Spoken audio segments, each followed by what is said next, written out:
Ujú.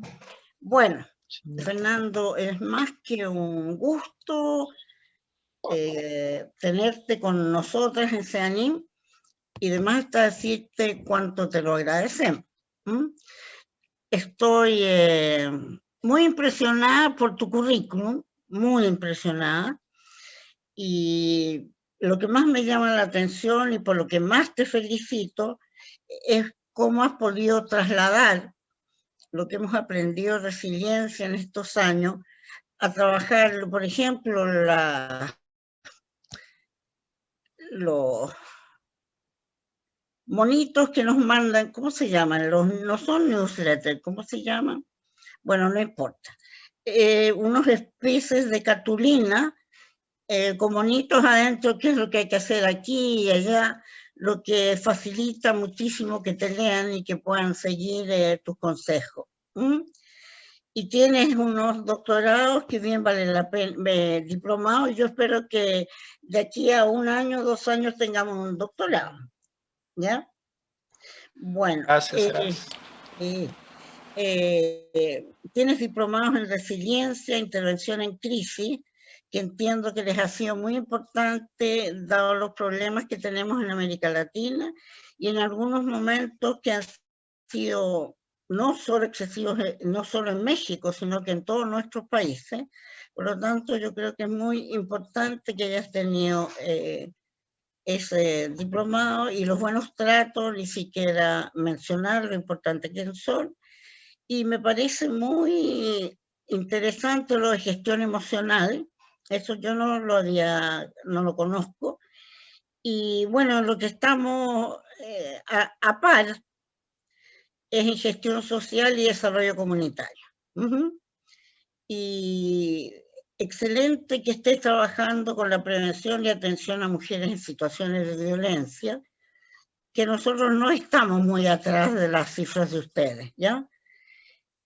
Y me parece encomiable que seas parte o que hayas sido parte del Consejo Directivo de la Red por los Derechos de la Infancia en México, ¿ya? Y también, bueno, hoy día estás muy grande, es integrante de la Contraloría Interna de dicha red, que es Redim, ¿ya? Me confundí un Yes. poco cuando vi el título de tu presentación y me ha ido maravillando, ¿ya? Porque sentía que era justo lo contrario de lo que hablábamos, ¿verdad? Que era el proceso de construcción de resiliencia. Y de alguna forma yo leí el título de tu presentación como, ¿y por qué no hablar de las bondades de la vulnerabilidad? Y como soy estudiosa, aquí decimos matea, ¿ya? Leí sobre cuáles son las importancias de la vulnerabilidad y con eso aprendido. Me parece sensacional que estés tocando ese tema y te dejo hablar a ti, te invito. ¿Viste? Como digo, te Muchísimas dejo yo gracias. la paternalista, ¿viste? Muchas gracias, María Angélica. Gracias además por la invitación. Tengo que empezar reconociendo que me siento muy entusiasmado y al mismo tiempo como un poco nervioso porque, pues bueno, tu equipo de trabajo, lo que ha hecho CEANIM a lo largo de estos años, indiscutiblemente ha sido parte de mi formación. Y les he seguido, les leo desde hace mucho, desde mi formación en la carrera. Y pues gracias por este espacio, me siento honrado y a compartir un poco de las reflexiones que hemos construido en los círculos en los que trabajo, con las redes con las que convivo y espero pueda ser de utilidad para quienes estamos por acá y que podamos abrir la reflexión. Entonces voy a comenzar compartiendo pantalla y pues preguntando si pueden ver la presentación, este inicio de pantalla. ¿Está bien para todas, todos? Muy bien. Pues bueno, justo como el título lo dice, ¿no? Hablar de la vulnerabilidad implica muchas cosas, además de en términos emocionales, en términos sociales y políticos, que sin sin falsa modestia, no es mi campo de trabajo, pero creo que siempre deben de atravesar nuestra práctica, nuestras reflexiones y estos espacios en los que nos vamos desarrollando. Este título, el derecho a la vulnerabilidad, implica para mí un gran reto porque creo que dentro de esta forma adultocéntrica y a veces hasta condescendiente que tenemos de ver a la niñez, muchas veces creemos que la resiliencia se da simple y sencillamente por su vitalidad, por su energía, porque están en plenos procesos de crecimiento, porque tienen una gran capacidad de adaptación gracias a que están en pleno proceso de crecimiento neuronal. Sin embargo, creo que también es importante que no lo dejemos a la suerte de su propia vitalidad, de su propio desarrollo cerebral y que tomemos también la responsabilidad de nosotras y nosotros como adultas, como adultos, como instituciones, de reconocer en esa vulnerabilidad un espacio para poder asumir lo que nos toca hacer para facilitar esa resiliencia, para que en lugar de que venga toda la carga simbólica y en lo real de que los niños y las niñas y adolescentes tienen que ser resilientes como si fuera algo que se diera por arte de magia, entendamos que tiene que ver con un contexto facilitador que reconoce esa vulnerabilidad y que reconoce que a partir de esa vulnerabilidad necesitamos hacer acciones concretas y específicas. Y pues un dato básico de la UNICEF con el que empezábamos hace un rato, más de 168 millones de niñas y niños alrededor del mundo se han quedado sin ir a la escuela de manera presencial desde que empezó esta pandemia hace más de un año, y algunos de los datos de la UNICEF dice que el 51% de las niñas y niños y adolescentes de entre 3 y 17 años no tienen conexión a internet residencial. Es decir, casi, 5 de cada 10 niñas y niños no pueden seguir asistiendo a la escuela por internet porque no lo tienen en su casa y necesitan moverse a otros lugares. En el mejor de los casos les llega por televisión. Aquí en México se hicieron planes y programas para que hubiera televisión a distancia. En otros países de Latinoamérica así ha sido. Sin embargo, un número que creo que nadie podrá negar, a pesar de que es como únicamente algo que digo así de ronco pecho, es que el 100% de estas niñas y niños a nivel global han cambiado su estilo de vida y sus estilos de adaptación, sus estilos de socialización.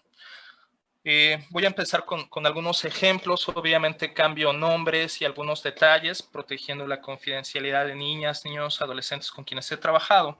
Pero, por ejemplo, Julio, de 15 años, de lo que podríamos nombrar como clase media alta, a partir de que empezó esta pandemia y que llegó el confinamiento, uno de sus cuidadores principales se dedicó a seguir trabajando en home office o en teletrabajo y se encerró en casa, pues a seguir produciendo, un poco mezclado también con su propia ansiedad por COVID.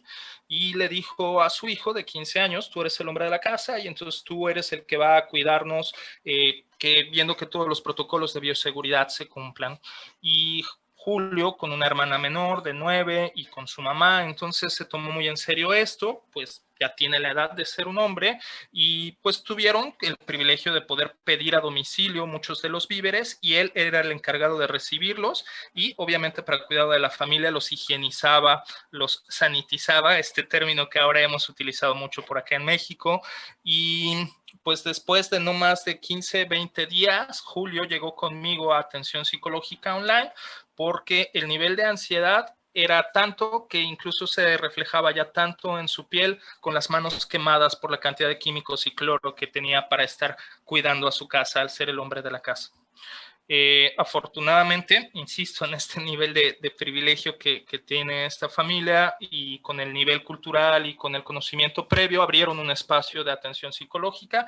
Pudimos trabajar con Julio en revisar muchas de las fantasías, mucho de aquello que le estaba generando la ansiedad, mucho de los pensamientos mágicos incluso que se tenía, pues en gran parte, por ejemplo, gracias a estas frases de coaching motivacional que dicen, si lo deseas todo, lo puedes conseguir y tú atraes lo que piensas y estas frases. Entonces, él tenía también mucho miedo de aceptar su propia vulnerabilidad, de aceptar que tenía miedo porque pensaba que si tenía miedo por el COVID, entonces era más fácil que le diera COVID. y por eso entonces estaba en esta tensa calma, escondiendo este malestar, esta vulnerabilidad. Majo, de 17 años, ya puede cuidarse sola. Hija de madre soltera, muy trabajadora, que la madre constantemente, desde un apego evitativo, se ha dedicado principalmente a trabajar, a estar casi 12 horas al día trabajando, 14 o 16 horas fuera de casa, entre el ejercicio y poder hacer muchas cosas, no solamente para el sostén económico de su familia, sino también como aquellos espacios donde ella se siente más capaz. Entonces, al saber que su hija de 17 años pues podía cuidarse sola, y la mamá salía todo el día dejando a la hija de 17 años sola, esperando que ella se cocinara, se conectara a internet, hiciera sus tareas, cuidara de sus emociones, y todo el tiempo sola, con nada más que pinturas para cuidarse. Majo, de 17 años, con muchos episodios de pánico, de ansiedad. Constantemente tenía el miedo de que su mamá, al salirse, contrajera COVID, que lo trajera a casa, que no pudiera cuidarla, que tuviera ella que hacer las compras, y además con ciertos contextos previos, con todo el miedo a no poder seguir socializando con nadie. Dentro de algunas estrategias que encontró Majo para no sentirse tan sola, fue buscar muchas personas con las cuales conectarse en redes sociales, conociendo incluso un novio en Francia de 32 años, con el cual empezó a tener una relación afectiva para no sentirse tan sola. Otro de los casos podría ser, por ejemplo, Efraín, de 11 años, que con un hermanito de 9 años, en el momento en el que su abuela enfermó, y al no tener quien cuidara a la abuela, la mamá fue a cuidarla. La abuela enferma de COVID, la mamá fue a cuidarla, y para evitar contagiar a los hijos, obviamente, pues dejó de regresar a casa, y durante más de una semana Efraín estuvo al cuidado de su hermanito de 5 años. Obviamente la mamá hacía las compras por internet y demás, pero en estas clases medio altas, con ciertos privilegios, también hay vulnerabilidad. Y como último de los ejemplos, a lo mejor Wendy, de 6 años, que su familia dice lo ha tomado muy bien. Ella, con trastorno por déficit de atención e hiperactividad diagnosticado ya hace algunos años, ha aprendido que cada vez que ella expresa su malestar o demasiado movimiento, su mamá se estresa, se enoja, se molesta, y como su mamá tiene fibromialgia, pues ella ha aprendido que su movimiento es sinónimo de dolor a su mamá. Y entonces Wendy ha aprendido a estar callada, a estar quieta, para no generar molestias o dolor en su mamá. Y pues su mamá cree que lo ha tomado muy bien, porque la conducta externa es de quietud, de tranquilidad y de calma. Estos ejemplos, podría poner muchos más. Estos son únicamente de las personas que han podido tener el privilegio de acercarse a un espacio psicológico online, que han podido seguir teniendo estos espacios de cuidado a la salud emocional a la distancia, sin acercarse. Y muchos otros ejemplos podríamos poner de las personas que ni siquiera tienen la posibilidad de acercarse a los espacios de atención psicológica, y que en muchos espacios no hemos podido acercarnos de manera correcta a estos grupos vulnerados en gran medida. Creo que desde estos pequeños ejemplos, si bien es importante reconocer que la resiliencia es esta capacidad, este proceso de resistir creativamente las adversidades y después poder transformarlas en oportunidades de crecimiento, también creo que es importante reconocer que desde estos discursos de felicidad, no el científico, sino el del bestseller, el que vende, esta happycracia que nos obliga todo el tiempo a ser felices y a esconder la disforia y estar todo el tiempo en la euforia, en la meritocracia y demás, pues lamentablemente se ha pensado que niñas y niños no pueden estar mal porque tienen mucho que agradecer, porque están con vida, porque están en casa, porque tienen que comer, porque mira, la familia de allá está peor, mira, en aquel país están peor. Y desde estos lugares, y que tienen que ver mucho con el miedo adulto de no saber cómo manejar la incertidumbre, no saber cómo manejar la angustia, el dolor de niñas y niños, pues se les presiona, se les obliga a que apaguen lo antes posible ese malestar, esa disforia.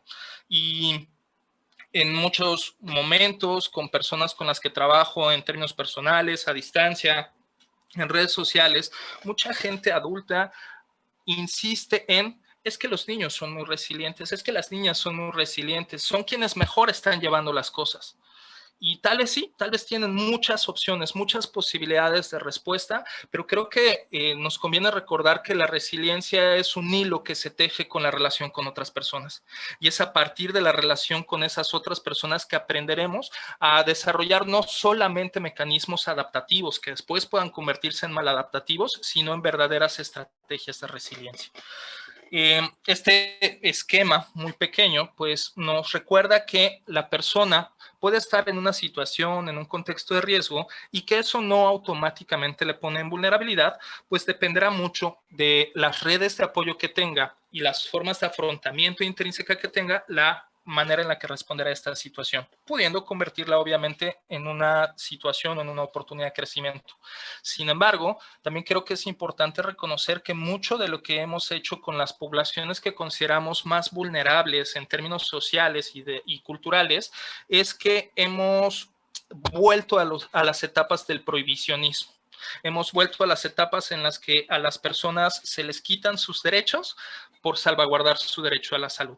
Y se les ha encerrado, se les ha alejado de la sociedad, de los espacios, de practicar mucho de su autonomía, y que en pro de la salud biológica hemos obviado la salud mental. Hemos hecho que niños y niñas pasen en algunos casos más de 300 días en confinamiento absoluto en su casa, pudiendo convivir en el mejor de sus casos con sus hermanos o hermanas, con papá y mamá en el mejor de los casos, y en el peor de los casos con papá, mamá y sus hermanos y hermanas. Porque también es importante que podamos visibilizar que culturalmente hay toda una serie de estructuras y estilos de crianza autoritarias, violentas, alejadas de los buenos tratos, que ya no dejan que haya un siguiente espacio de reflexión, de respiro, para alejarse de ese espacio de constante adversidad o riesgo, y ya no están estos otros espacios de paz, como puede ser la escuela o como puede ser el barrio y jugar el fútbol con el amiguito, y entonces esto constantemente está afectando al niño, a la niña, a adolescentes. Hay muchas afectaciones de las que podríamos hablar. Sé que tengo poco tiempo, entonces nada más las voy a mencionar con la esperanza de que quien les interese que podamos profundizar en otro momento, pues abramos espacios de diálogo, de plática, de reflexión, y bueno, en términos como muy básicos y desde lo más vital que es el cuerpo, pues ha habido un cambio absoluto en el tipo de movimiento que pueden tener niñas, niños, adolescentes. Ya no puede haber todo este movimiento vital, vigoroso y expansivo. Y un ejemplo que pongo muchas veces es que no es lo mismo correr 100 metros lineales que correr 10 metros ida y vuelta 50 veces. Y el hecho de que un niño o una niña pueda correr en su casa, en el mejor de los casos, teniendo 10 metros para correr en su casa, porque el hacinamiento es otra cuestión que necesitamos revisar, el hecho de que corra 10 veces ida y vuelta no es lo mismo en términos corporales que el que pueda correr 100 metros lineales.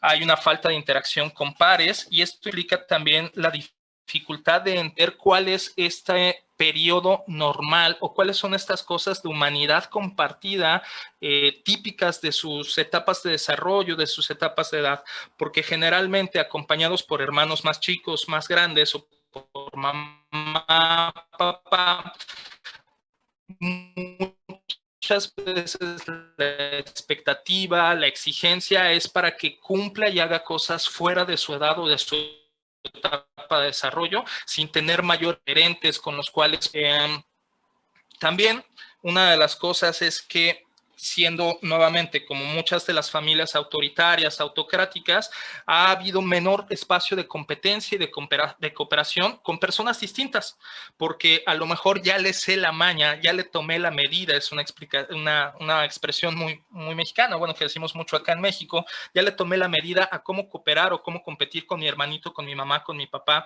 y entonces se van haciendo cada vez más reducidos esos espacios para aprender de mis distintas capacidades en distintos contextos, con distintas personas, tanto para cooperar como para competir, y para competir desde un lugar saludable.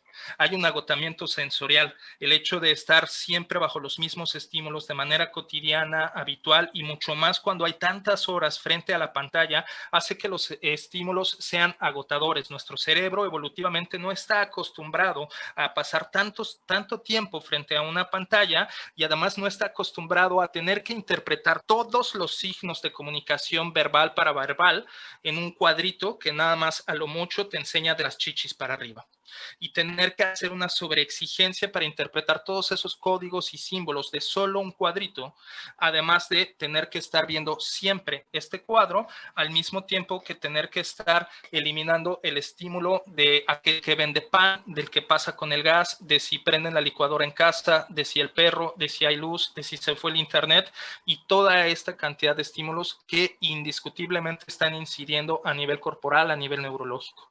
Hay falsas esperanzas, por lo menos acá en México, de manera constante. Se decía, ya merito regresamos, al rato regresamos, la próxima semana regresamos, ahora sí vamos a regresar a la normalidad, y en el ya mero, ya casi estamos ahí, se han estado albergando esperanzas que una y otra vez se han estado rompiendo.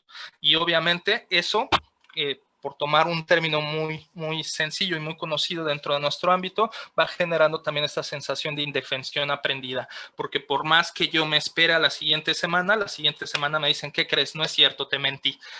Hay un montón de pérdidas no nombradas, de cosas que muchas veces a lo mejor ni siquiera han alcanzado a entender. No solamente dejé de ver al abuelo porque él está en su casa y yo en la mía, sino que también en ocasiones el dejar de ver al abuelo significa dejar de escuchar el cuento, significa dejar de probar la fruta que con él comía. Hay lugares en muchos países de Latinoamérica, por ejemplo, que al momento de cerrar las fronteras para evitar el contagio por migración, también lo que ha pasado es que se han reducido la cantidad de alimentos que hay en ciertas poblaciones. Y eso no se habla de manera abierta, no se habla que esa reducción de los alimentos también genera un impacto a nivel emocional, además de a nivel nutricional. Hay muchos pueblos no urbanos que han tenido un alto índice de anemia, por ejemplo, a partir de la reducción de acceso a alimentos diversos, nutritivos, sanos y suficientes. Hay una perspectiva de desconocimiento del trauma, y a partir de esta urgencia de nosotros, nosotras adultos, porque las cosas pasen rápido, muchas veces tratamos de contener, de paralizar, de encapsular aquella expresión emocional saludable ante el trauma, aquella expresión saludable de disconfort, de inconformidad, y lo entendemos como algo que si no frenamos en este momento, en el futuro será peor. Cuando al contrario, es este el momento para permitir que se expresen y poder darles cauce y dirección a estas formas de expresión del trauma. Hay falta de intimidad y privacidad, ya no hay estos espacios en los cuales puedo estar a solas sin que me interrumpan, porque todo el tiempo estoy compartiendo con otras personas, con otros espacios. Mientras hablo yo en esta videollamada, hay alguien más en otra videollamada al lado, y además hay alguien más abajo haciendo trabajo con una sierra y con un soldador, y entonces hay nuevamente la dificultad para tener estos espacios privados que permitían descansar todos estos estímulos a nuestro sistema nervioso central. Hay una sobreexigencia de productividad, sobre todo en muchas de las escuelas, en las cuales además hay un doble discurso, por lo menos acá en México, en el cual se busca que una y otra vez niñas, niños estén conectados para la escuela, que hagan un montón de tareas y que hagan su mejor esfuerzo y que no decaigan y que se esfuercen. Sin embargo, aunque no te esfuerces, te voy a pasar de año. Entonces también hay una confusión, una contradicción en que muchas niños y niños simple y sencillamente no saben si su esfuerzo vale la pena o no. El impacto económico genera muchísimos cambios a muchos niveles. La pobreza, la desigualdad se han incrementado a nivel mundial. La violencia directa o indirecta que mencionamos hace rato, y esta sobreexigencia de adaptación. Lo que decía, como eres niño, sé feliz. Tú no tienes nada de qué preocuparte más que de ser feliz e ir a la escuela. Como si no tuviéramos el derecho a preocuparnos de todas las demás personas. Además de todas las condiciones preexistentes que, insisto, nada más mencionaré como puntuadas y que justamente por eso a nivel global se habla ya no solamente de la pandemia, sino de la sindemia, este momento en el que se cruzan todas estas condiciones biológicas asociadas al COVID, más todas las condiciones estructurales y económicas que ya existían, que hace que los niveles de mortandad, morbilidad sean mucho mayores. Hay una crisis humanitaria de niñez migrante, hay un franco retroceso en el reconocimiento al derecho a la participación y desarrollo de la ciudadanía de niñas, niños, adolescentes y obviamente también de población adulta. Hay un incremento de trabajo infantil, precarización de servicios de salud. Acá en México, por ejemplo, a menos que fuera COVID o una enfermedad indiscutiblemente urgente, se empezaron a retrasar operaciones, tratamientos médicos, dentales, y hay una precarización de la salud. Obviamente hay esta infodemia e hiperconectividad en la cual niñas, niños tienen acceso a un montón de información constantemente, la cual muchas veces lo único que busca en esta época de la posverdad es generar ciertas emociones asociadas principalmente al miedo, a la culpa, a la vergüenza, y que si no hay el acompañamiento adecuado es difícil poder discernir cuál es información real, científica, y cuál tiene otros fines propagandísticos, políticos, etc. Además, esta parte del abandono escolar y crisis de aprendizaje que ya hemos hablado, el incremento de desigualdad y pobreza, la epidemia de violencia contra niñas, niños y el incremento de redes de trata con fines sexuales a partir de la cooptación por redes electrónicas, redes sociales, de lo cual constantemente pasa y que también a partir de estas ganas de socializar a como dé lugar, hace mucho más vulnerables a estos, pues sí, a estos tratantes, ¿no?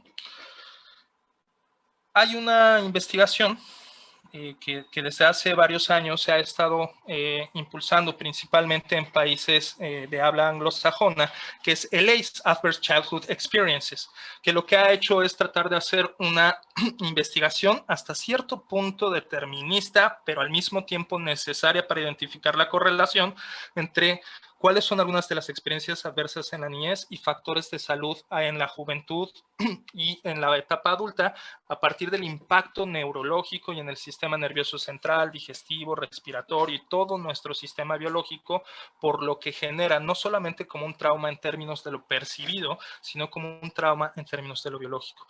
Es a partir de estas experiencias adversas en la niñez que el desarrollo cerebral se ve afectado, que va generando este trauma, que es más difícil que haya una autorregulación de impulsos, que haya un mayor desarrollo de la corteza frontal y obviamente empieza a haber disfunción social, emocional y cognitiva, lo cual genera mayor posibilidad de que haya comportamientos riesgosos para la salud o conductas de riesgo transgresoras, lo cual obviamente puede generar enfermedades, discapacidades, etc. Esta es como una pequeña gráfica que nos comparten en estos estudios y generalmente el diseño es bastante, no sé si llamarle como simplista, pero con solo 10 preguntas, con solo 10 ítems, lo que han encontrado es esta correlación que si de estas 10 preguntas las personas han vivido 4 o más de estas experiencias adversas en la niñez, el nivel de impacto en la vida futura, por ejemplo, tienen 3 veces más posibilidades de desarrollar enfermedades pulmonares o de fumar, si han vivido 4 o más de estas experiencias en la niñez, 11 veces más posibilidades de abusar de drogas intravenosas, 14 veces más intentos de suicidio, 4 veces más posibilidades de empezar relaciones sexuales coitales antes de los 15 años, etc. Entonces, cierro como esta parte y a lo mejor, dependiendo del tiempo, vemos cómo sigue. Hago estas preguntas. Imagínense que pudiéramos, nosotras en PERMA estamos empezando muy lento, pero estamos empezando ya. Imagínense que pudiéramos hacer estas preguntas a niñas, niños, sobre los últimos 365 días. Y preguntarles si en los últimos 365 días alguien de tu familia, de tu hogar, te ha maldecido, insultado, humillado o actuado en una manera de la cual te atemorizas o crees que podrías tener algún tipo de daño físico. En los últimos 365 días, alguien con quien vives te ha empujado, jaloneado, acacheteado, aventado algo o pegarle a algo tan fuerte que dejó marcas o te dejó con alguna lesión? En los últimos 365 días, alguien mayor de 18 años o por lo menos 5 años mayor que tú te tocó de una manera sexual o atentó tocarte o tener sexo oral, anal, vaginal o abusar sexualmente de ti. En los últimos 365 días llegaste a tener pensamientos de que no eras importante, que nadie en tu familia cuidaba de ti o que no buscaban entre ustedes el cuidado o sentirse apoyados entre ustedes.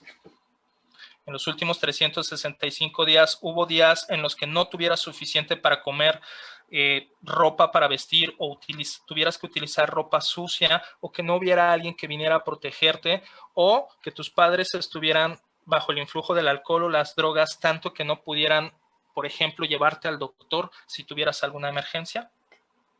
En los últimos 365 días tus padres se separaron o divorciaron.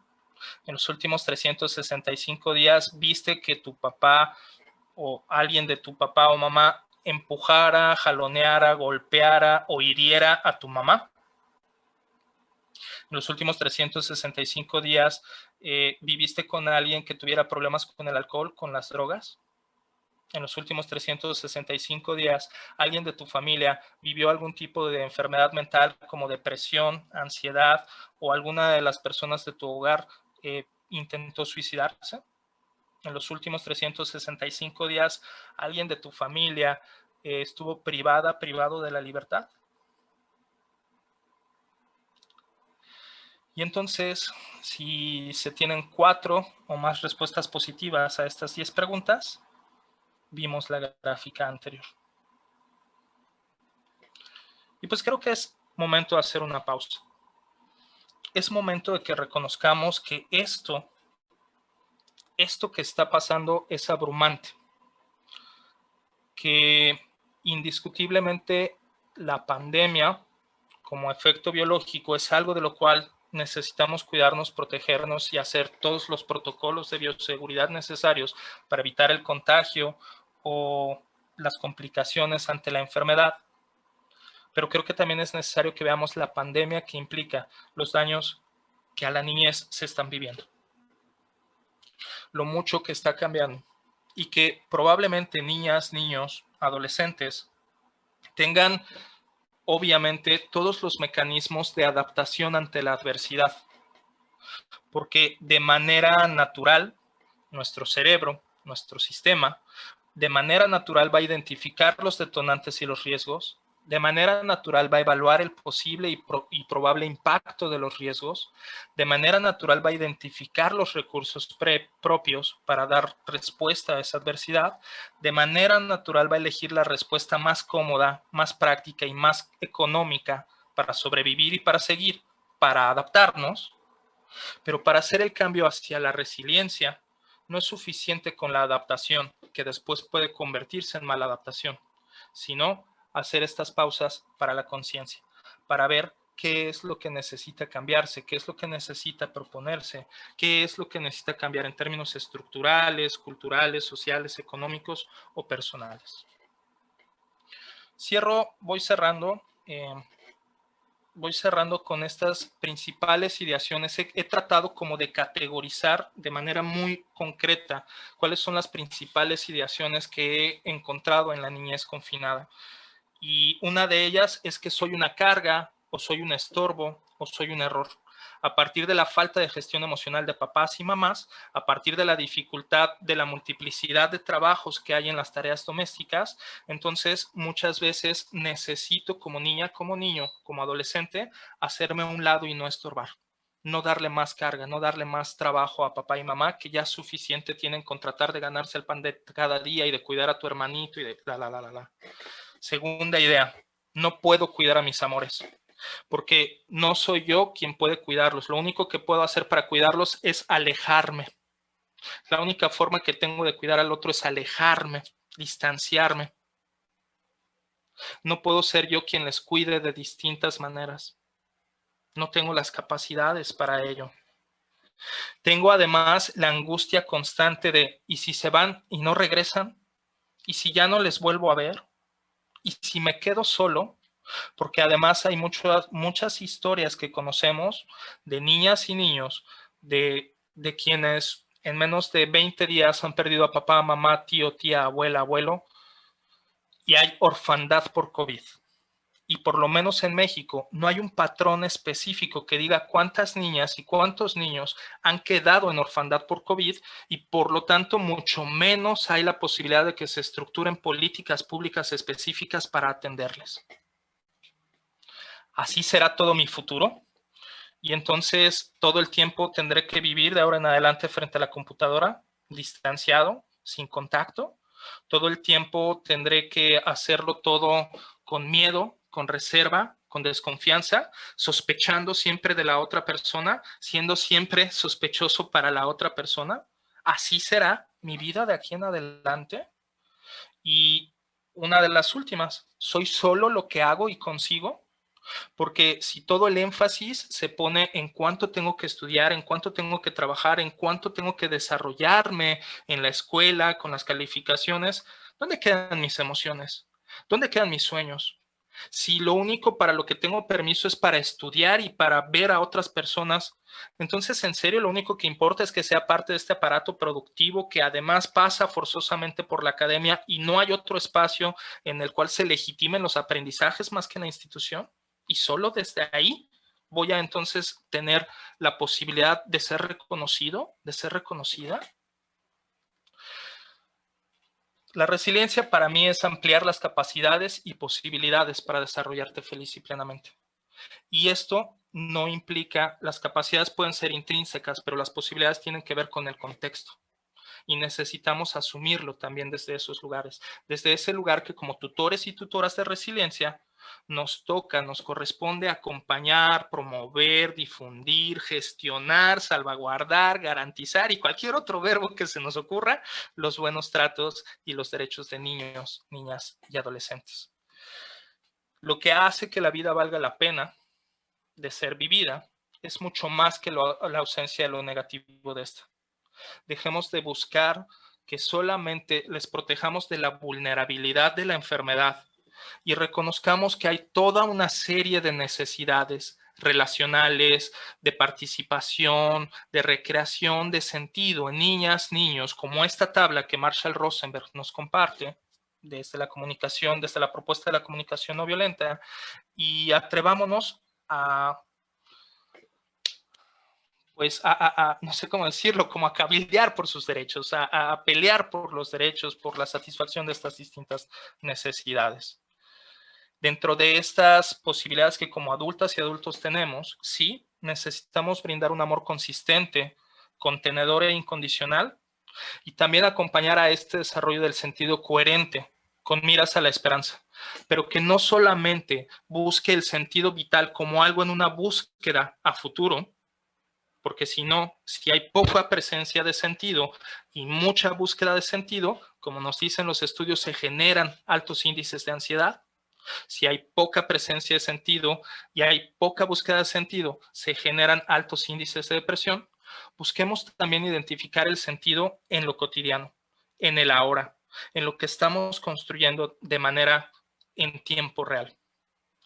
Hagamos distintas estrategias para acompañar a que esta sensación de autonomía que es necesaria en niñas y niños sea un hecho, sea algo práctico.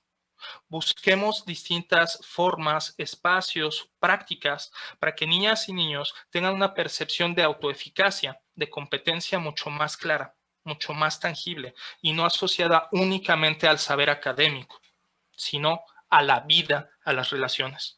Y permitamos sobre todo que la conexión con otras personas sea un derecho a salvaguardar por encima de todo.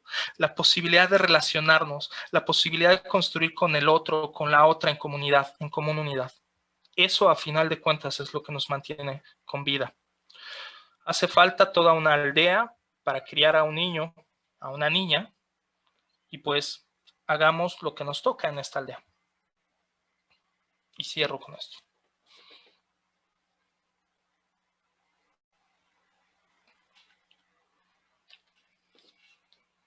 Creo que se abren micros para preguntas y respuestas, ¿sí?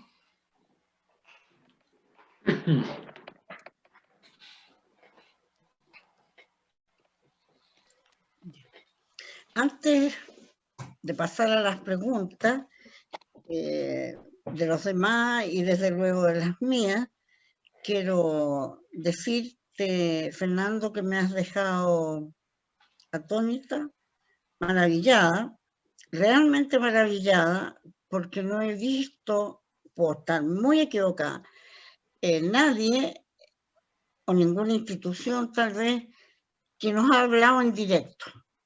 Esto es el presente y así hay que actuar.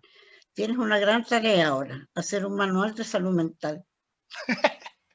¿Ya? Sí. Realmente creo que has aterrizado cosas que a uno se le pasan por la mente en momentos de angustia, de depresión, pero las muestras cómo podemos darle vuelta al carnero. Después habrá preguntas, pero la verdad es que te felicito muy de corazón. Muchas Pasemos gracias. a las preguntas de los que están presentes, por favor. Moni. Sí. ¿Quién hace eso?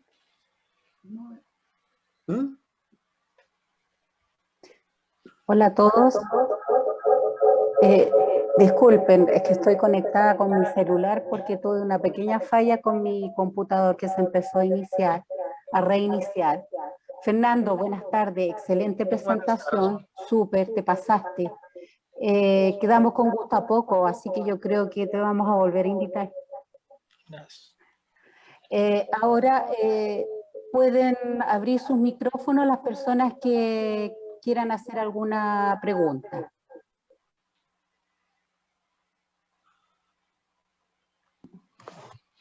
Si no, pongo una bomba de humo ninja y me desaparezco ahorita y ya.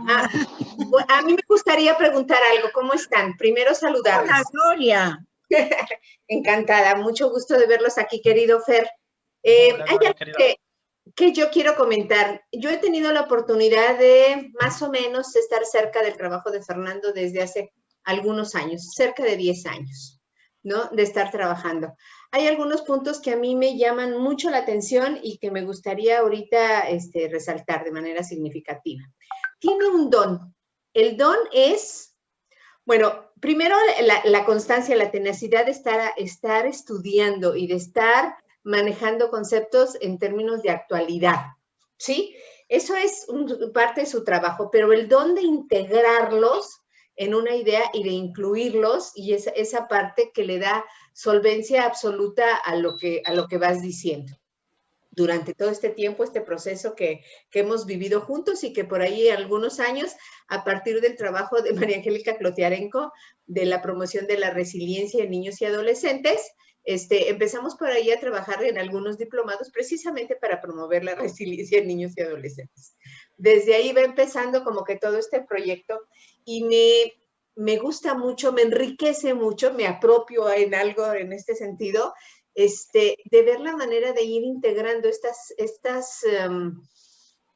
esta evolución conceptual y de irlo integrando no solamente en la explicación de una idea, sino en la explicación de una idea y la generación de alternativas de intervención. Creo que eso es una parte bien importante que nos va dando, ¿no?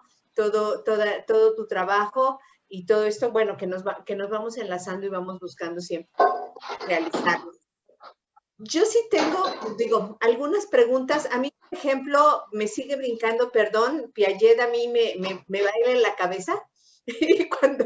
Cuando me dices de lo limitante del concepto de adaptación, ¿no?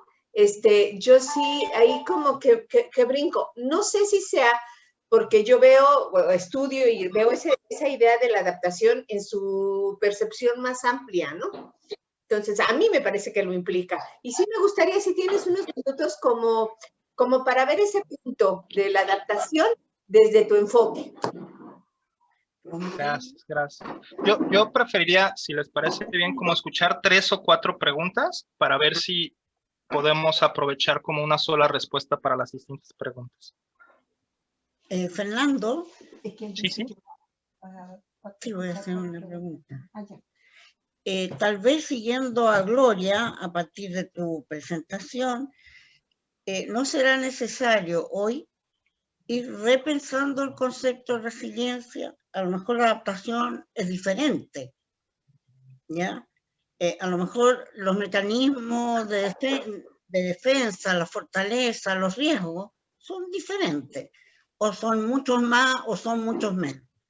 Pero primera vez que yo pienso, al menos los latinoamericanos tenemos esa obligación ética. Así lo veo yo, en mí, solo mi punto de vista. Gracias, María Angélica. Hola. Hola, Claudia. Buenos días, tardes, no sé qué sean en diferentes lugares. Bueno, yo tengo una preguntita un poco más práctica. No soy académica del tema, soy solo, bueno, no solo, soy una mamá.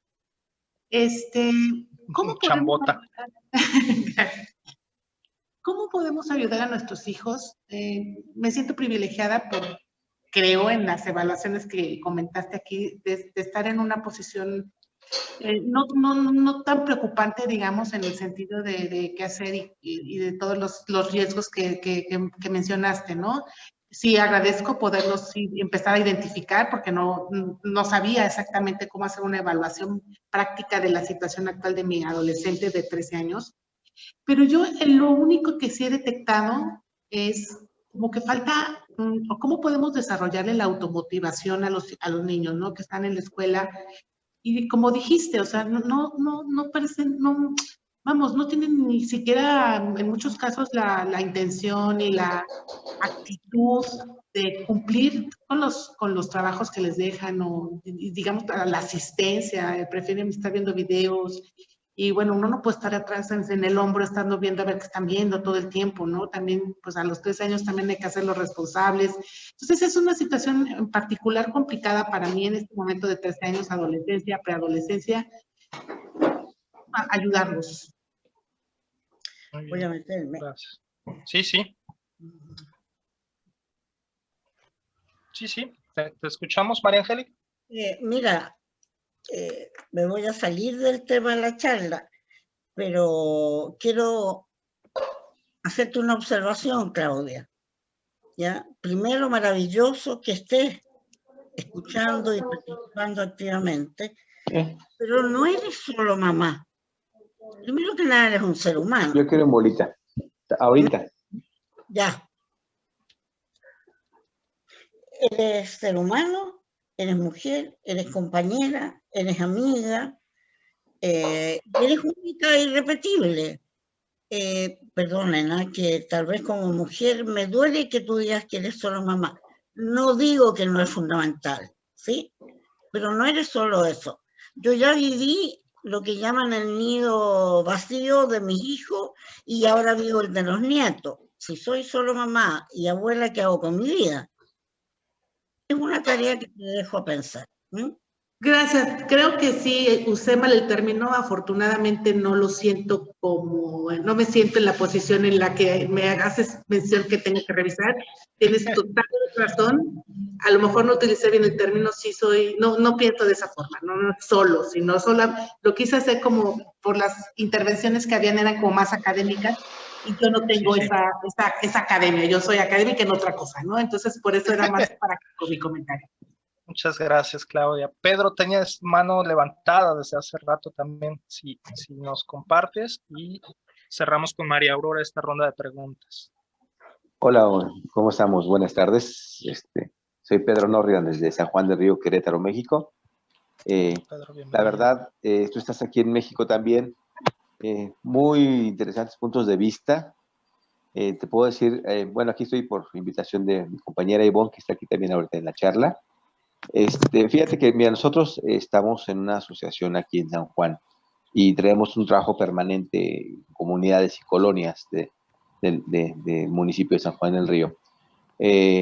Yo creo que a partir de esta nueva era, digamos, lo que es un parteaguas en la humanidad, en nuestros tiempos, tenemos que acondicionar políticas públicas en el sentido de la educación con los niños, desde el kinder, desde la primaria, la secundaria, porque no estábamos preparados para esto. También tiene que ver mucho los entornos de cada niño en cada país y su situación económica, ¿no? Su entorno que tienen, si tienen comida, si no tienen comida, las necesidades básicas. Pero esto nos está atacando en forma conjunta, no importa tu condición social, ¿no? Entonces, más que pregunta es, yo creo que lo que tú mencionas y que nosotros como sociedad debemos de trabajar en nuestros adelante de esto e implementar, como te decía, unas políticas educativas eh, para poder tener esta, más que la resiliencia, saber enfrentar las situaciones que se están presentando y que no nos vuelva a agarrar de sorpresa, ¿no? Ahorita nosotros traemos diferentes temas. Un ejemplo, traemos un tema permanente Perdón, Pedro, que te interrumpa, pero por sí. cuestión de tiempos, va para una pregunta lo que nos vas a compartir de los temas que hacen en tu organización. Gracias. Yo creo que la pregunta, ¿cómo podemos hacer para poder nosotros como asociación y bajarlo a nuestros líderes, poder prepararnos para estas situaciones, ¿no? ¿Cómo enfrentarlo en forma profesional, ¿no? No en forma empírica, sino llevar un proceso para poder apoyar a la gente que está con nosotros. Claro, gracias. Voy a empezar como de adelante para atrás, es decir, la última intervención. Ah, no, pero todavía me falta María Aurora. Te dije que te iba a dar la palabra a María Aurora. Perdón. Me callo y te escucho. Sí, gracias. Gracias. Primero, tengo que decir que siento hormiguitas en el estómago por lo impactante de la presentación.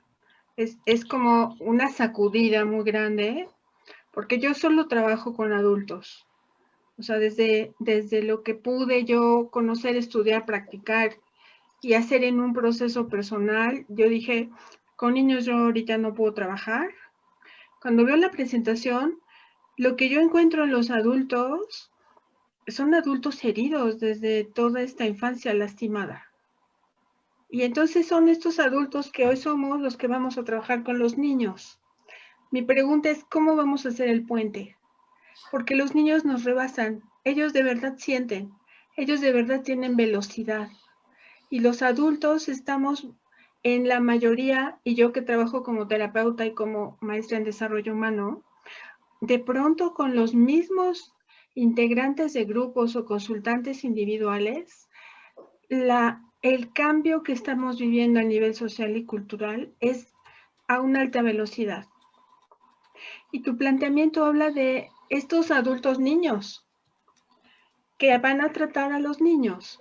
Entonces mi pregunta es, ¿cómo hacemos el puente? Porque tenemos que tener una conciencia superando estas heridas, estas disfunciones sociales familiares que se están ya presentando y que tienen mucho que ver con esta dignidad e integridad humana, que si bien, como decías, en la escuela se relajan, juegan, corren, tienen recreo, ahora no.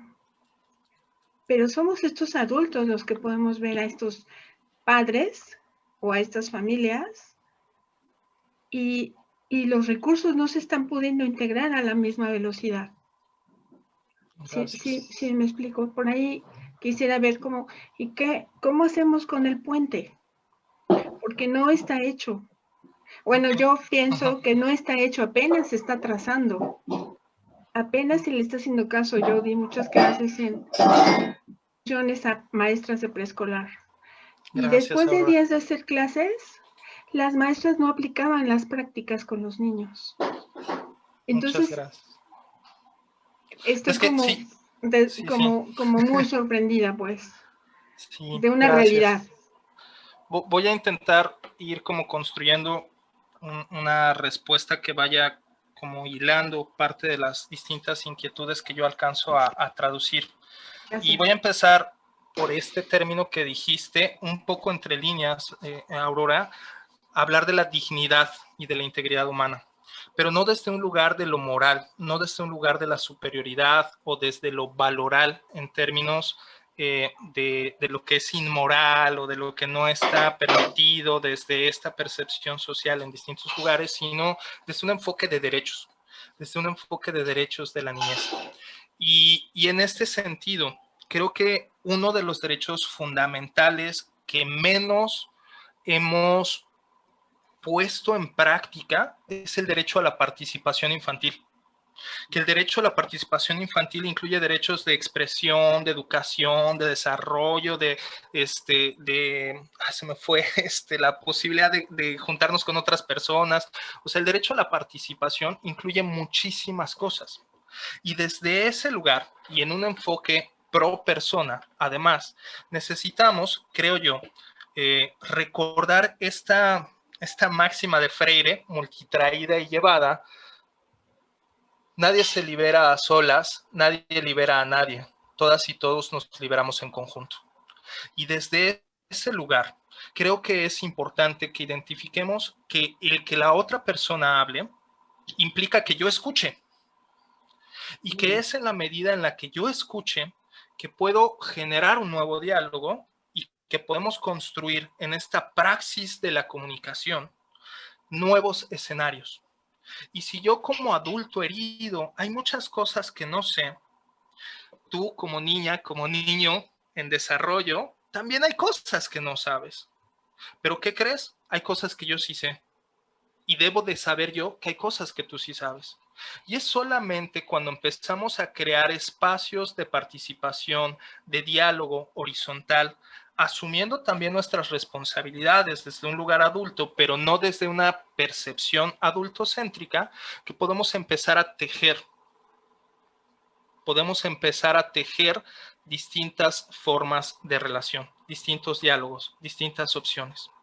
Así, cuando entonces hablemos de políticas de financiamiento, cuando vemos de políticas públicas, cuando hablemos de planes y programas para trabajar con niñas y niños, pues entonces no va a ser desde mi lugar de sabelotodo que llego y te impongo. Va a ser desde mi lugar de alguien que se cuestiona, se pregunta, te pregunta y dialogamos.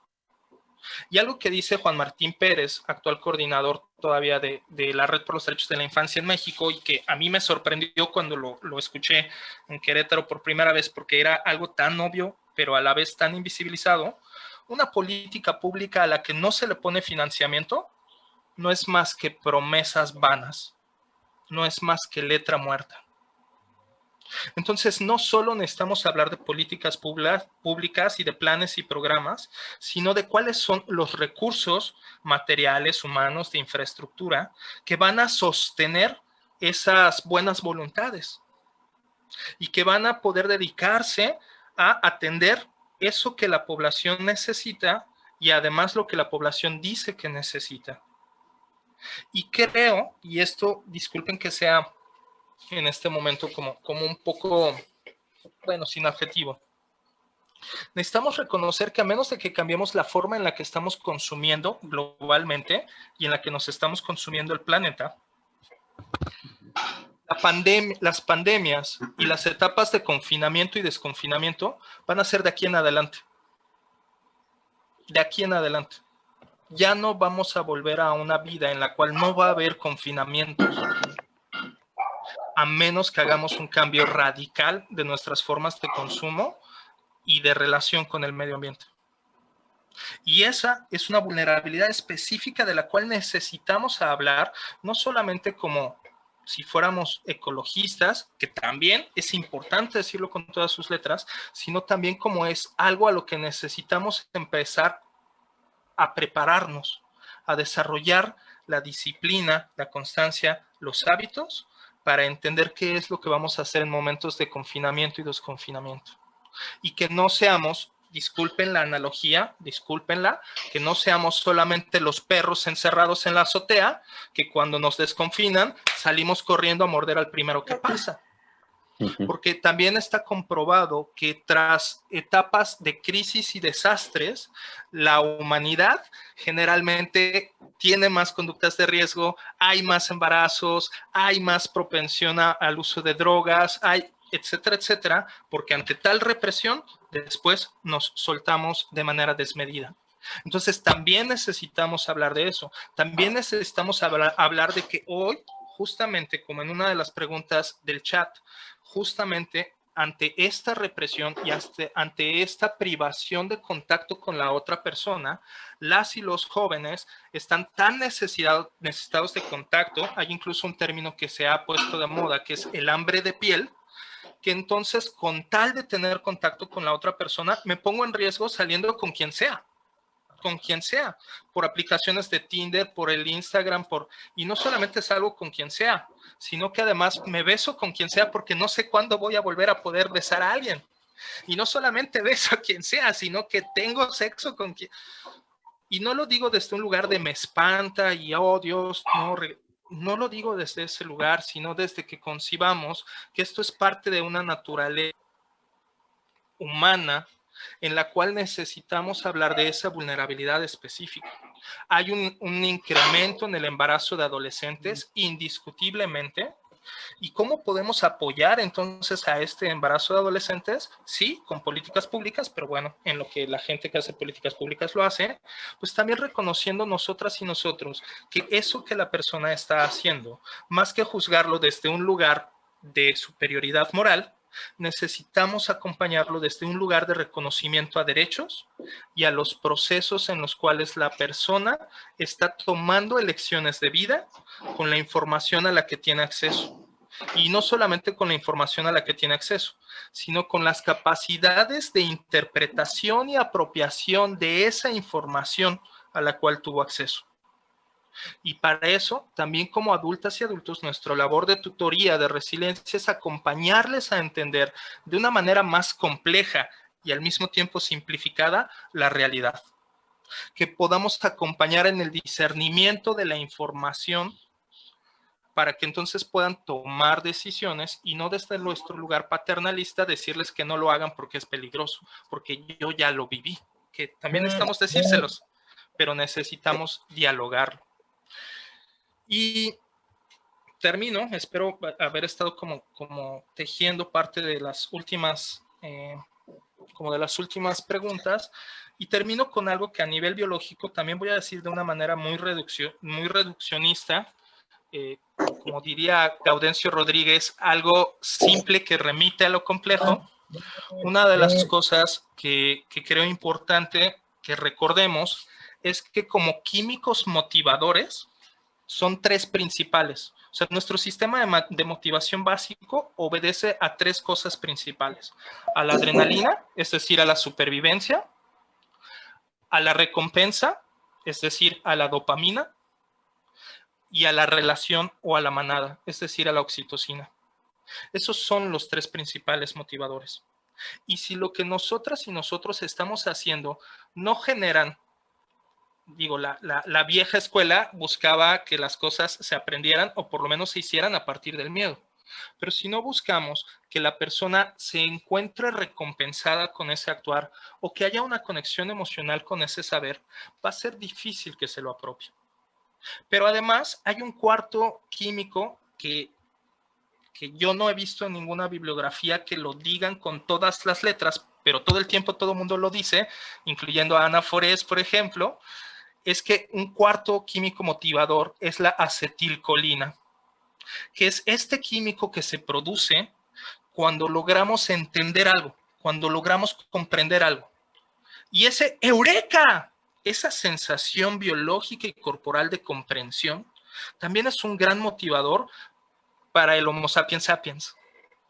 Incluso en algunos momentos es tan motivador que se puede convertir en algo mal adaptativo y puede facilitar los procesos de ansiedad por pensamiento rumiante y por la búsqueda una y otra vez de una respuesta ante cosas que a veces no tienen respuesta. Y ahí meto nuevamente, por eso la importancia de reconocer que la incertidumbre también es parte de la experiencia humana y aprender a convivir con la incertidumbre y aprender a sostenernos en la incertidumbre sin querer escapar de ella dando respuestas fáciles, maniqueístas, reduccionistas o de libro bestseller.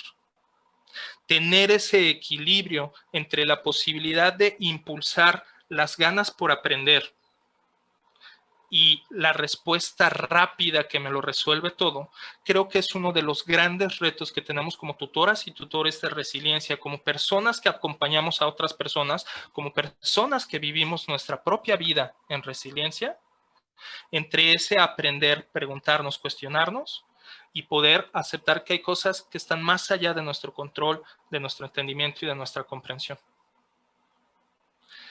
No hay una respuesta fácil y mucho menos la tengo yo.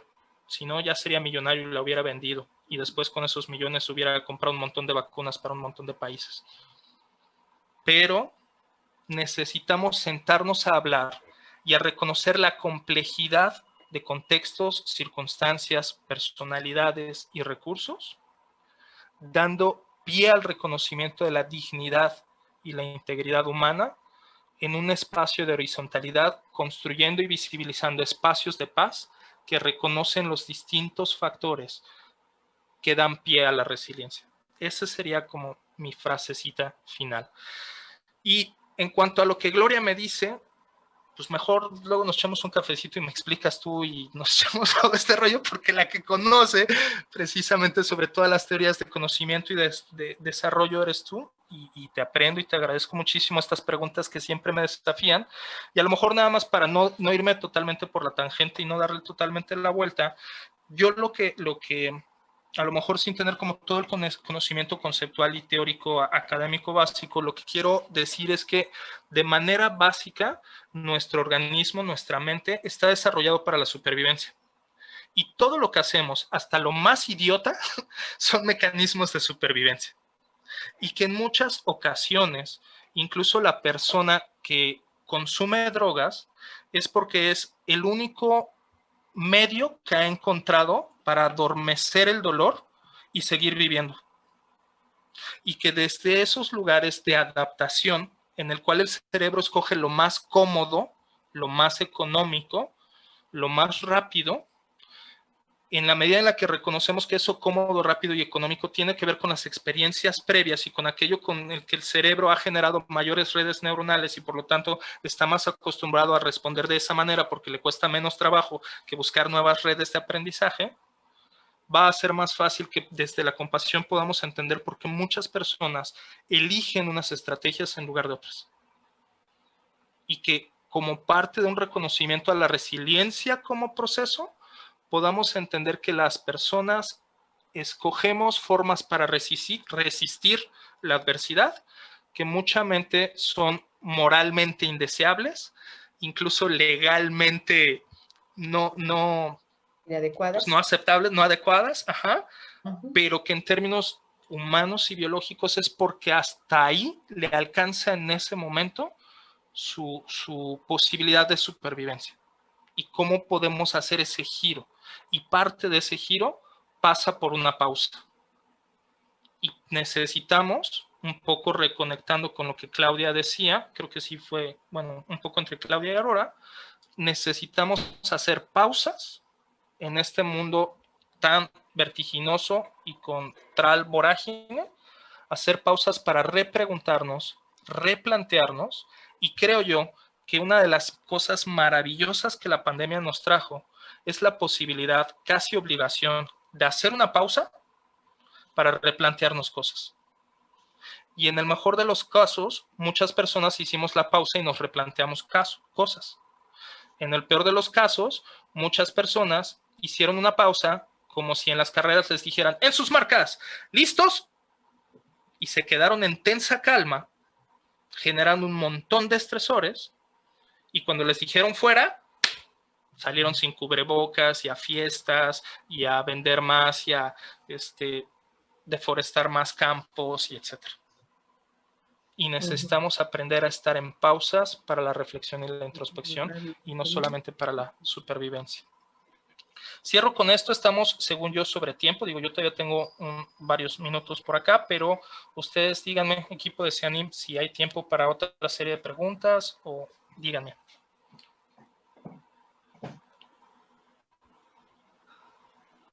Fernando, si tú tienes el tiempo y las ganas para seguir con nosotros, te lo agradecemos. Si no, podemos quedar hasta acá y lo dejamos para una próxima oportunidad, como tú prefieras. Muchas gracias. Pues un poco por respeto al tiempo de todos, pero también por las personas que querían participar, le debo por ahí la palabra a Ivonne y No recuerdo quién más había levantado la mano, pero pues igual si la vuelven a levantar. Si no, pues nada más a Ivonne y con una o dos preguntas más y trato igual de con una sola respuesta echar rollo, ¿no? Perfecto.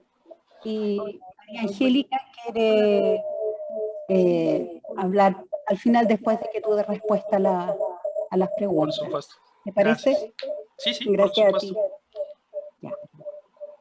Mira, yo vuelvo a insistir en que tu presentación es grandiosa. He aprendido muchísimo.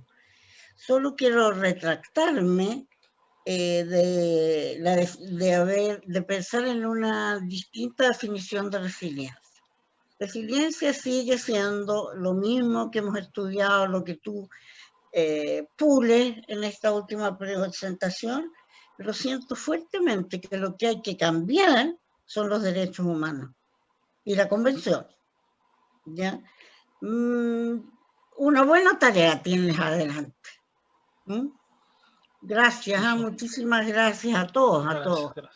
Gracias. Y quiero terminar, prometo que termino, diciendo, me parece importante destacarlo, que esta idea de los Zoom nunca fue mía, fue de Mónica y de Lorena, ¿ya? Quienes son las personas que en CENIM están a cargo prácticamente en forma voluntaria de llevar a cabo esta sesión. Gracias, Mónica, gracias, Lorena. Muchísimas gracias, Mónica, Gloria. Gracias. Y Carla pone por ahí en el chat, y solo quiero decirlo porque concuerdo completamente, que la Convención de Derechos de Niñas, Niños y Adolescentes debe de ser suelo, no techo. Estoy totalmente de acuerdo. Muchas gracias. Ivonne, te escuchamos. Gracias, Fer. Hola a todos, un gusto saludarles. Como siempre, increíble tu ponencia, Fer. Te admiro cada día más, te agradezco infinitamente. Nos nutres cañón con lo que nos enseñas siempre. Y retomando un poquito el punto de mi compañero Pedro Norrigan, no sé de qué manera podríamos, tal vez haciéndolo más concreto, ¿qué podemos hacer nosotros para ayudar a los niños, niñas y adolescentes en esta situación? Como te comentaba Peter, él es el líder de esta asociación civil Todos Somos México, aquí en el municipio de San Juan del Río, y nos conformamos por líderes en una gran cantidad de líderes. Yo creo que ya rebasamos los 100 en este momento, en el municipio y algunos municipios aledaños. Entonces, entiendo que la intención de Peter es cómo podemos ayudarles, cómo nos puedes ayudar, orientar, qué podemos hacer para poder bajarle a nuestros líderes esta información o una información que pueda ayudarles a los niños y a los adolescentes. Justamente en esta situación desafortunada que también viven y que de pronto son invisibles para muchas personas porque cada quien gestionamos de diferente manera y como bien lo dices, a veces nos alcanza a unos para menos que a otros y si no nos alcanza para lo nuestro, de pronto menos nos puede alcanzar a lo mejor para ver lo que están viviendo los niños, los adolescentes. Entonces, esa sería mi inquietud, mi estimado Fer, de cómo podríamos hacer, qué tenemos que hacer.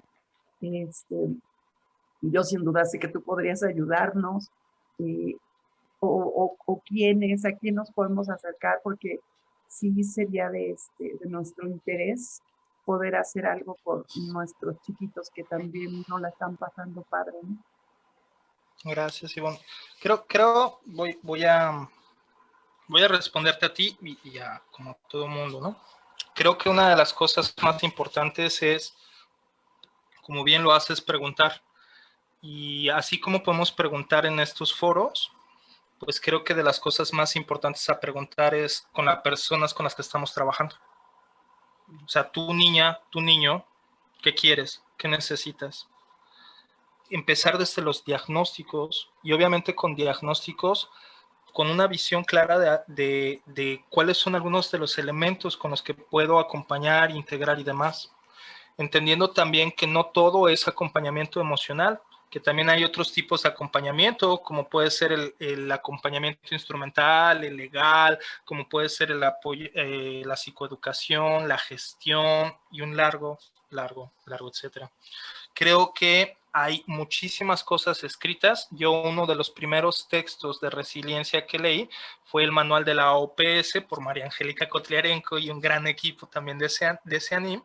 Y desde esos lugares ya hay instrumentos específicos con cartas metodológicas sesión por sesión, y que pongo ese porque fue pues tal vez uno de los primeros, si no es que el primero en Latinoamérica, de desarrollar esta metodología específica. Pero de entonces a la fecha obviamente hay muchísimas buenas prácticas a las cuales podemos acercarnos. Los bancos de buenas prácticas son inmensos, hay un montón de organizaciones. Aquí en México obviamente tenemos a la Redim, que son más de 70 organizaciones, y seguramente alguna de estas tiene como prácticas específicas. CEINAC, que está en Hidalgo, por ejemplo, es una organización también que trabaja en el desarrollo de liderazgos, y que nada más así como también una cosa importante desde mi lugar, pues creo que necesitamos empezar a hablar más de liderazgos, más que de líderes o lideresas, porque si no vamos a constreñir a la persona a una etiqueta, y luego es una chinga quitarse esas etiquetas, ¿no? Y para bien y para mal. Entonces creo que también necesitamos empezar a hablar de conductas más que de personalidades, aunque sean buenas, ¿no? Aunque sean positivas, porque nos ciñen, nos apresan. Creo también que podemos hacer muchos diálogos, muchas mesas de diálogo. Hay algunas experiencias como, se me fue ahorita cuál es el nombre. Bueno, hay algunos trabajos metodológicos ya en México, como son, se me fue el nombre, pero bueno, círculos de reflexión con chavos, chavas, bueno, con jóvenes, para que ellas vayan decidiendo qué temas quieren abordar, cómo los quieren abordar, cuáles son los importantes, qué necesitan hacer. Creo que hay como muchísimo, y sería total y absolutamente incongruente de mi parte en 5 minutos decir yo cómo se podría hacer esto, ¿no? Voy a insistir en esto. Reconocer la participación de las personas con las que estamos trabajando. Reconocer que a veces mi trabajo es menos necesario que el de otra persona, o de manera distinta. A veces es necesario primero asegurarnos que coman y desayunen antes que darles un taller de gestión emocional. Si lo podemos hacer al mismo tiempo, qué bueno. Pero si no, también tengamos la humildad de saber que a veces necesitan otra cosa que no es aquello que yo le puedo dar, y podamos gestionar esos espacios, ese trabajo en red. Y preguntemos a las personas con las que estamos, ya no solamente trabajando con nuestra población, pues, sino también con colegas en espacios específicos. Hagamos reuniones de trabajos, contratemos a profesionales que nos puedan asesorar, diseñemos diplomados e invitemos a ponentes, asistamos a los diplomados que ya existen. Gloria Beltrán acaba de tener una experiencia maravillosa diseñando un diplomado de resiliencia aplicada con reconocimiento incluso ya ante la SEP.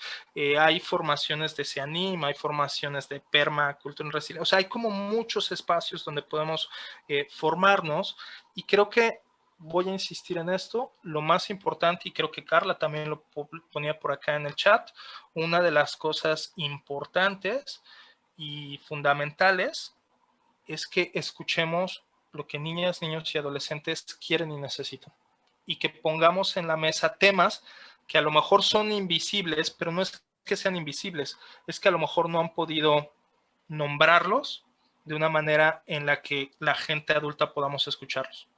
Y entonces convirtámonos a veces en traductores también. Un segundo. Y pues bueno, eso.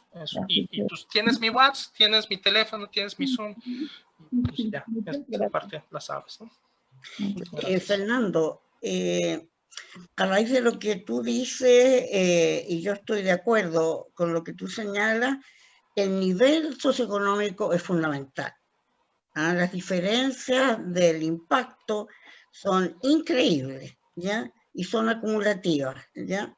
Y aquí quiero recomendar, si es que les interesa, leer a Van Nistendal, ¿ya? Más que leerlo a él, podemos mirar la casita. Cuando él dice sin sótano no hay casita, es decir, sin sótano, que es la infraestructura, la base que me permite, que aquí me encanta que tú dices supervivir. No es suficiente sobrevivir, ¿ya? Pero miremos esa casita, es fácil de entender, Pedro, y yo creo que es un aporte enorme. Bueno, me despido y les agradezco muchísimo y espero que podamos repetir esta sesión, si es que ustedes están de acuerdo. Miles y miles de gracias, Fernando, una vez más, te pasaste. Yo creo que da para más este webinar o Zoom. Vamos a subir las preguntas, o sea, te vamos a enviar algunas preguntas que hicieron en el chat. Y la última pregunta que te queremos hacer es si podemos subir a nuestro canal de YouTube este webinar. ¿Ya? Esperamos tu respuesta, esto se va a editar y luego se sube a nuestro canal de YouTube.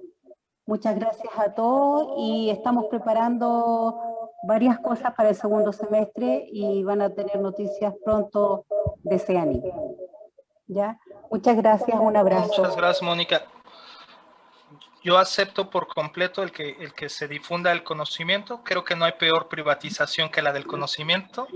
Y más bien solamente preguntar si alguna de las personas participantes no quisiera que se suba porque su pregunta, por lo que sea, pues nada más que puedan decirlo de una vez, ¿no?